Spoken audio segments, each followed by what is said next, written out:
Hey everyone, welcome back to our bi-weekly Thursday series, Ask the Howlers. We have a special Black Hat bonus episode for you this week. This is number 8, and I really look forward to doing these for a couple of different reasons. So I wanted to introduce myself, Rick McElroy, Principal Security Strategist for VMware Carbon Black, and also the Howlers. So who are the Howlers? The Howlers are made up of a diverse group of individuals at VMware Carbon Black, spanning from engineering all the way through to threat research. And what we really love to do is be a voice for security, both publicly and for our customers. We like to align to a lot of vertical threats that are out there and really focus on helping our customers solve some of their problems, but more importantly, I think get the word out and elevate that messaging. And I'm happy to say that today we're on with Keren Elazari again, who I'm just going to say is a howler. She doesn't work for us, but certainly her work in the community, I think everybody recognizes her. I'll say it again, prolific TED Talk speaker. And hey, listen, Keren, we just had a session, right, where we talked about all kinds of stuff. So before we start, just like to give you a chance to introduce yourself again, and then we'll talk a little bit about our session, how it relates to this week in InfoSec, and wrap up with some questions. Thank you so much, Rick, for that lovely introduction. Hi, everybody. I'm Keren Elazari. You might know me as Keren E, all of the E spelled with 3. So that's K3, R3, N3, Keren E. I am a security researcher, analyst, author. I am based in Tel Aviv, Israel, but I used to travel the world. Now I travel the world via Zoom and WebEx and other technologies.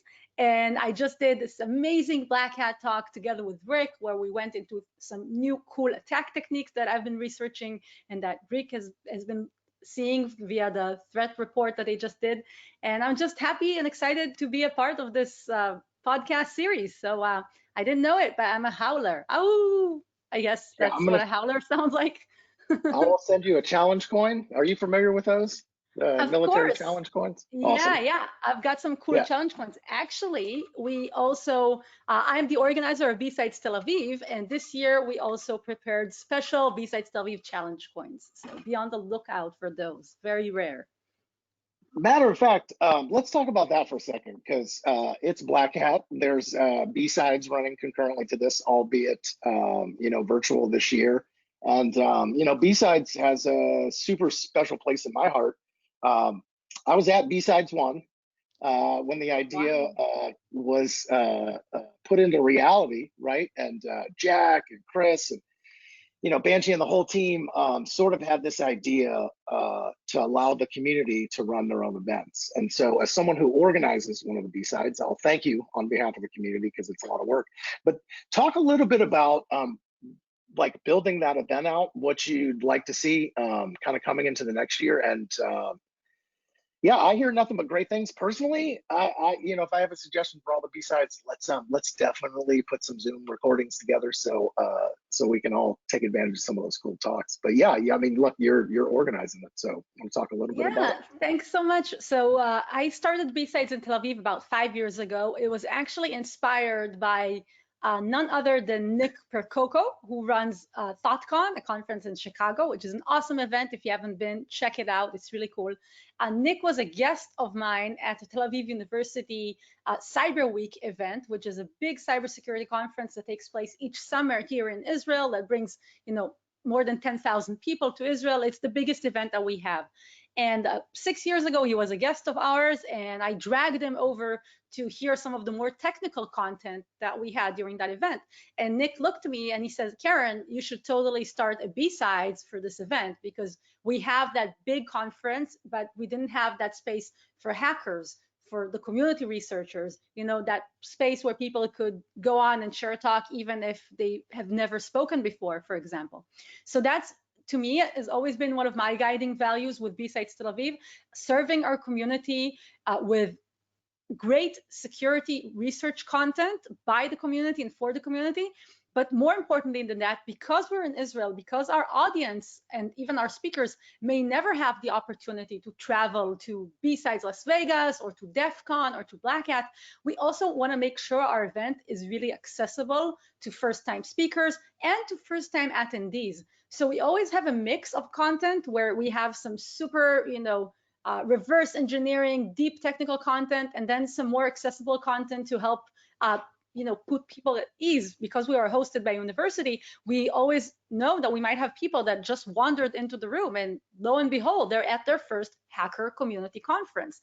So we want to make sure that we represent the hacker community well and the B-Sides organization well by keeping our events super accessible. This year we went hybrid. So what we did is that myself and about 20 other team members, we got together in a small recording studio, a small venue in Israel where we can actually broadcast an event, but not host an event, just broadcast. And then all of our speakers and attendees were abroad, or well, not abroad, they were away. They were connecting via Twitch, and we mixed the two worlds together. And we just recently uploaded all of the talks to YouTube. So if you want to know what B-Sides Tel Aviv is all about, check out our YouTube channel. And thank you, Rick, for the opportunity to talk about that. It's a very big passion of mine. I've dedicated more than 30% of my time to projects like B-Sides Tel Aviv in the past few years. And I believe that these community events really provide a very valuable service to our industry and to our community, which is not exactly the same thing. And I think that's why B-Sides is super important, because it's where that industry and community kind of connect. I agree. Affordability is great. I love that universities are hip with hosting them. We have ours at National in San Diego. And yeah, look, to your point, I think it's important. How do you get your footing underneath you to start, right? And B-Sides is a good place to do that. Even as a speaker, even if it's your first time speaking, it's a welcoming crowd. Absolutely. Yeah. It's always been, I think it's always been an important aspect of ours. And for me, I think the first year I spoke at DEF CON was also the first year I spoke at B-Sides Las Vegas. And it was kind of a fun year for me because I first spoke at TED, and then I was accepted to DEF CON. So, it's usually the other way around. It's not really usual. You don't have a lot of speakers that have done both of those events, right? Three. I think you're one of three that I can remember. Yeah, exactly. Like Mikko Hyppinen and maybe one more person. So for me, going to B-Sides Las Vegas was fantastic. And I think I first went to B-Sides San Francisco, if I'm honest. I went to one of the very, very first, the first or the second one back in 2010 or 11 that was in San Francisco. And I still have the t-shirt. I hung out with Moxie Marlinspike. It was really, really awesome. That is awesome. Yeah. That is awesome. There was a Moxie sighting. Oh yeah, more than a sighting. We chatted, we hung out. He's a really cool dude. Yeah. So here's I think this is a good segue, right? So hacker community. I know, probably watched your talk like 15 times, but hackers providing great value, right? Identifying vulnerabilities, working with companies to fix those, learning from the offensive side of the house so that we can connect offense and defense to actually provide more safety. But I know, one of the things that we've talked about is like, you sort of find yourself in the middle of a lot of that, right? Just as a public face for InfoSec, but I thought this was interesting, right? So hey, companies have bug bounty programs. We know that researchers are doing good research, but there seems to still be a communications gap there. But seemingly compounded by the work from home, by things like COVID-19. So you just want to talk a little bit about like the shifting sands right now with bug bounties and bug identification. Yeah, absolutely. So in my TED talk, I called hackers the immune system. And since then, it was a couple of years ago, since then, I've really seen that vision come to life, specifically with bug bounty programs and with the much wider adoption of standards like the coordinated vulnerability disclosure standard that Katie Masuris was, one of the pioneers and architects of. And I think more and more companies are adopting standards and an open mind, and they're thinking about, okay, we got to have some mechanism in place to allow people to report us things. I know, Rick, that you wanted to maybe mention on this chat also Capital One. So when we bring that up, Capital One, there was also some friendly person that reported part of that incident to them, which is how they first learned about it. So more and more incidents or security vulnerabilities or issues are being discovered, not just by the company or by a security service or pen testing service that the company hired, but actually by an outsider, a friendly hacker, a bug hunter, a kid, a mom, people that find bugs and now have a valid legal way to report those bugs.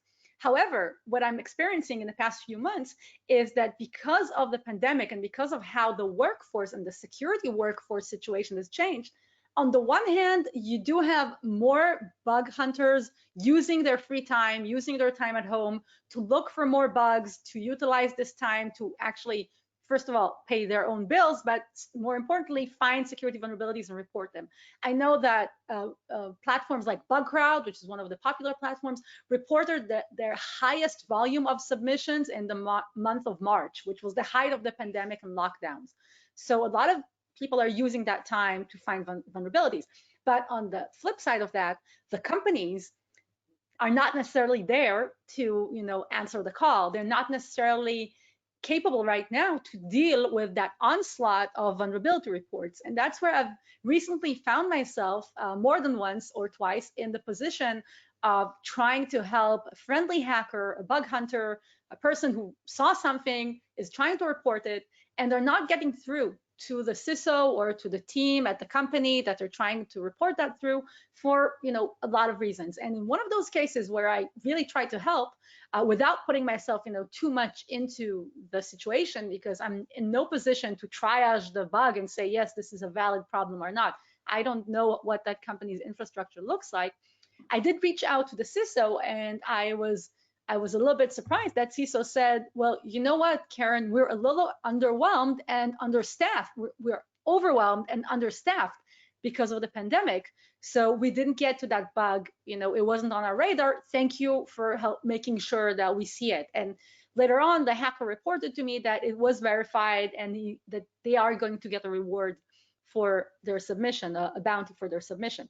So the point is, hackers are paying extra attention. Friendly hackers are using their time to look for more bugs. Criminals are absolutely using this time. We talked about this in our Black Hat talk. They are living off the land. They're using anything that they can get their hands on, old vulnerabilities, new vulnerabilities, tools, capabilities. They're not wasting a minute. And so the companies that are a little bit overwhelmed right now really need to work extra hard to make sure that they're not missing things that are falling between the chairs, as we say here in Israel. I don't know if you have that saying, or things that are just disappearing from the radar because of the onslaught of reports and vulnerabilities. And Rick, I think we also talked about this in our Black Hat session. This has been a hot mess of a summer.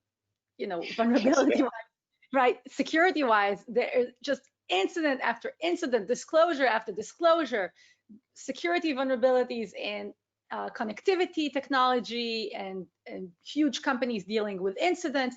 It's just been one hit after another. And at the same time, people are shifting completely the way they work. The security industry, security teams are adapting to this new normal, but it has created so much to adapt to that it's quite a challenge. It's quite a challenge. I don't want to be too pessimistic. I think a lot of companies are stepping up to the challenge, but it's definitely a time to rise up to the challenge. It's not a time to kick back and keep calm, wait for all of this to blow over, take some vacation days. Unfortunately, all holidays are now off. I think everybody's going to have to take a staycation at home and continue working on their security posture. Yeah, my tribal knowledge, because I'm on like a big tour of CISO roundtables in various cities, so I've done a bunch of those, and yeah, it's 13-hour days again, and maybe a lot of the companies, to be honest, had a reasonable sense of normal, but everything from forensics and being broke and not planning on Not being able to send resources out of the United States to certain countries have changed a lot of that. I also think, to your earlier point about the attackers learning, there's always interesting lessons learned out of any breach, right? Especially and lots of wild speculation while things are ongoing, right? But this week, right? So in more of it's been a hot mess. Major manufacturer, they get ransomed. Early reports are it came out of Taiwan. Next report is it's actually Evil Corp, which I think everybody knows the history of there as a ransom crew. So Garmin, right, is going through this big issue. Again, I think communications could always be better during these things. I understand during investigations, it's hard to root cause stuff. But two things that instantly popped in my mind: A, consumer confidence in our products waning after 72 hours of being out. This idea, like we talked about this, where ransomware is not just ransomware. Ransomware is doing destructive attacks. It's got wiper components, but also, like, there's got to be some other groups looking at this saying, well, wait a second, they did get paid off the ransom, but like they were able to deny service to what the company did and what they served their customers. I think more of that to come, because that's I think if I'm looking again at ROI, and then I want to use the same exact executable, but I want to monetize that 3 or 4 different ways until I dip out. What's your thoughts on this continual evolution of ransomware? Absolutely. So ransomware, I think we're gonna start talking about ransomware as ransomware classic, which is what we used to have a couple of years ago. I like and this. and ransomware next gen, where the next gen ransomware or the evolution of ransomware is not just ransomware. It's a wiper that does a destructive attack because of 1, 2, 3, 4, 5, 6 different reasons. And I can give you so many different examples. There was this wiper attack for actually it was ransomware and the wiper component, Norsk Hydro, which is a big aluminum company. We still don't know why it happened. It happened a while ago. But one analyst actually put up the hypothesis that it has to do with something with their environmental practices, that company had something to do with polluting a river in Latin America, and the CEO that was responsible for that, or allegedly responsible for that, had just stepped down, and that's when the attack happened. So it was a message from a eco warrior hacktivist crew that CEO stepping down is not enough. Or this is you can go down the rabbit hole behind the motivations behind that. But ransomware is not just ransomware anymore. There's cases still of ransomware classic, or ransomware vanilla, original flavor, if you will, depending if you like the analogy. But we're also seeing ransomware with wiper and destructive components. Ransomware as DDoS, which is part of what just happened to Garmin, where their services were not available for a few days. Ransomware as part of playing the stock markets, so trying to manipulate some stock or maybe a commodity. Let's say you hit an aluminum manufacturer, the cost of aluminum goes up. Let's say you hit a pharmaceutical manufacturer, the cost of a particular type of drug or component for a type of drug can go up. Or just the classic version of that would be shorting that particular company's stock. Although a lot of the companies that have had data breaches or security incidents do seem to bounce back fairly quickly. Of course, criminals are very clever and they can make a killing very quickly. They can make money even from a couple hours, a couple minutes where the stock is down. And my hypothesis, and I don't know what we're going to learn about Garmin, but that a lot of the times ransomware is not ransomware at all. It's a smokescreen. There's something else going on. With Eternal Blue, when the first NotPetya started rolling around, it wasn't ransomware at all. It pretended to be ransomware. It was actually a wiper. And probably one of the motivations for it was destroying evidence and deleting files for years and years of cyber espionage that had taken place before NotPetya was first launched in the Ukraine. So, ransomware is, we're gonna look back at the good old days where ransomware was just ransomware. This is my take on that. And again, I'm sorry that it's not an optimistic take, but this is why we have to learn from what criminals are doing. This is why I advocate for looking really closely at attacker techniques. They're continuously coming up with new business models. And they're not just going to do the classic thing that worked a year ago or 2 years ago and made some money. Yes, some garden variety criminals are going to do that, but the bigger hitters are going to evolve on that. They're going to expand on that. They're going to improvise on that. And they're going to, like what we saw with the Twitter hack, you get access to an insider panel or insider tool at Twitter. What do you use it for?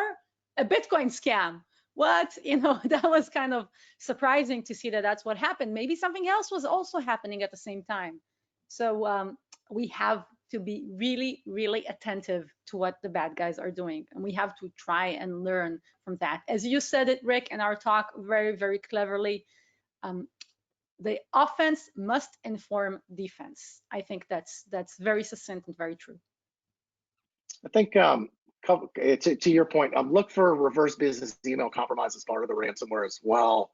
A number of groups are now just laying low on there, creating RSS feeds that say things like merger and acquisition or synergistic or synergy, like they actually know the business language that you use. So look out for that. More of, oh no, more things happen and then I read them.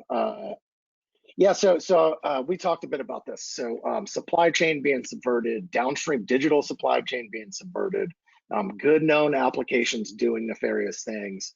There was a story about a tax app for Australia that had good old backdoors and remote access written into it. And then once it was found out, suddenly it disappeared off thousands of computers. The other one that you hit on during our talk, which I thought about as I read a different story. So we just backed a GitHub up and stuck it in a bunker, right, in Antarctica. And I said, oh, I wonder how many backdoors got backed up as a result of that. Okay, and you nailed this, right? So talk to me a little bit about what's happening on GitHub from an attack perspective. Yeah, so this is something we talked about in our Black Hat talk. It's I want to highlight the researcher here. It's the researcher who brought this to my attention. Their name is JJ. They're from the DFIR IT blog. DFIR probably stands for Digital Forensics and Incident Response.it. And they did this incredible investigation into what they basically called a backdoor factory on GitHub. So this was an entire network of GitHub profiles that was circulating and starring and faving particular repositories that were copied off popular repositories. I think it was one particular example was something called JExplorer, which is an LDAP browser. And what the attackers did, they basically took that popular tool, that JExplorer LDAP browser, they created a fork of it, a copy of it, introduced some backdoors, introduced some malicious code that they can utilize later on. And then they created a network around it to make sure that their repository was actually ranked higher within GitHub than the original one. And that is a piece of software, this particular example, that's used by more than, by 2 million people at least. So, and this is just one case. That researcher, JJ, had found a few other examples. He ultimately tracked down a network of malware authors that were actually using GitHub as a way to get malware on people's computers. And specifically, by the way, with JExplorer, we also talked about this in our Black Hat talk. When you're going after an LDAP browser, you're not trying to trick, my mom into downloading a malicious version of Candy Crush on her phone.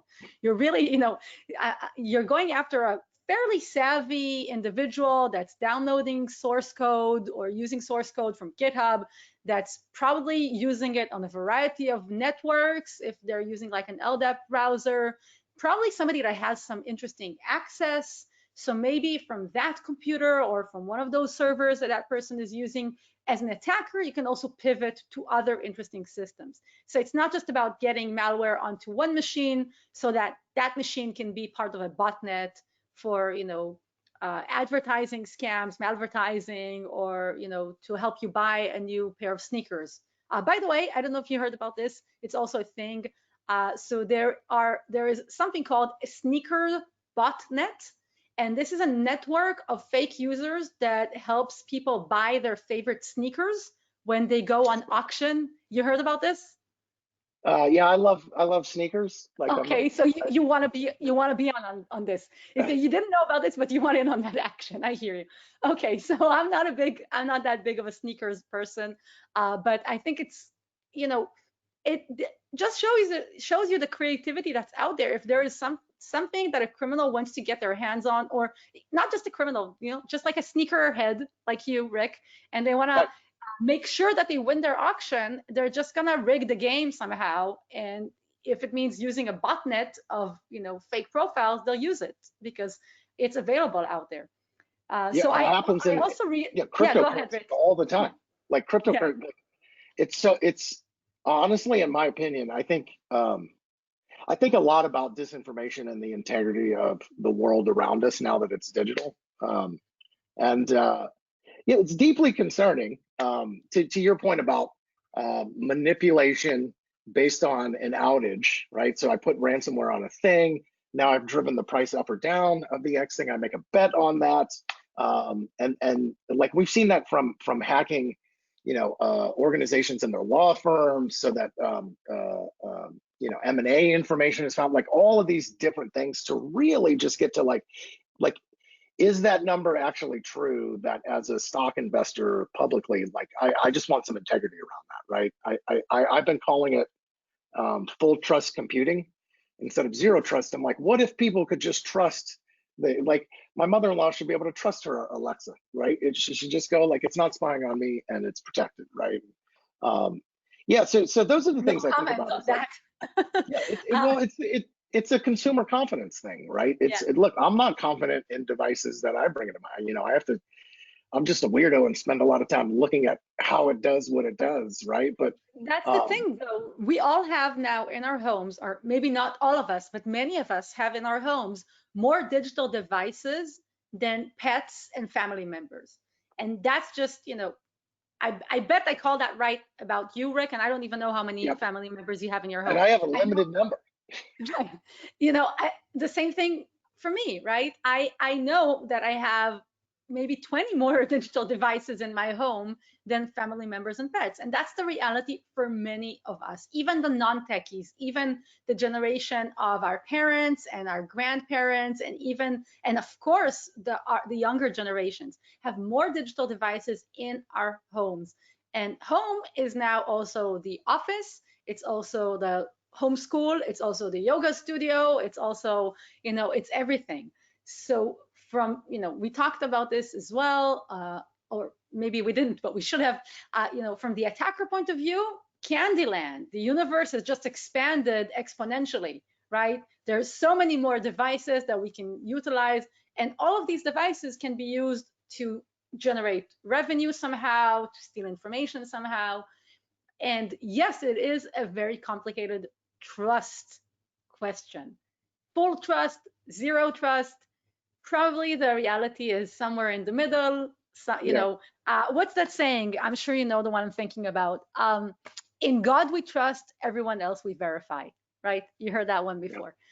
So I think the reality is that for many of us, security professionals and just everyday individuals, we're going to have to start putting on our trust glasses, our verifying glasses for the things that we bring into our homes, the devices, the services that we start signing up for.